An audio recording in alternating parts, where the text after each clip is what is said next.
কোরআন নাজিল, কোরআন অবতরণের প্রক্রিয়া এখন চিরতরে বন্ধ হয়ে গিয়েছে। আখেরি নবী দুনিয়া থেকে চলে গিয়েছেন। আমার তো মনে হয় যদি কোরআন অবতরণের প্রক্রিয়া এখনো চলমান থাকতো, তাহলে আল্লাহ তাআলা ফিলিস্তিনিদের এই দৃশ্য দেখে পৃথিবীর 200 কোটি মুসলমানদেরকে লক্ষ্য করে আয়াতটা এইভাবে নাজিল করতেন। কি হলো, পৃথিবীর 200 কোটি মুসলমান, ফিলিস্তিনিদের কান্না কি তোমাদের কানে যায় না? তোমরা কি বধির হয়ে আছো নাকি? কথা বলবা না? তাদের পক্ষে কি দাঁড়াবা না?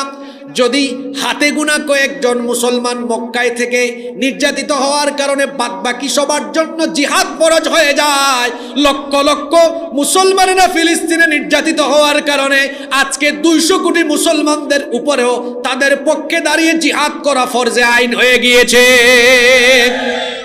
وَمَا لَكُمْ لَا تُقَاتِلُونَ فِي سَبِيلِ اللَّهِ,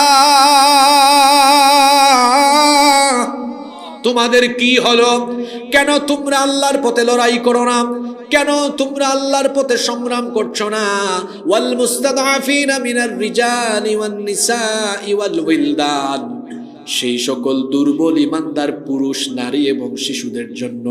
আল্লাযীনা ইয়াকুলুনা, যারা নিপীড়িত হয়ে বলছে, রব্বানা আখরিজনা মিন হাযিহিল ক্বরিয়াতিয যালিমি আহলুহা, হে রব তুমি আমাদেরকে এই জালিম অধ্যুষিত অঞ্চল থেকে বের করে দাও। ওয়াজআল লানা মিন লাদুনকা ওয়ালিয়া, তোমার তরফ থেকে আমাদের জন্য অভিভাবক পাঠাও। ওয়াজআল লানা মিন লাদুনকা নাসীরা।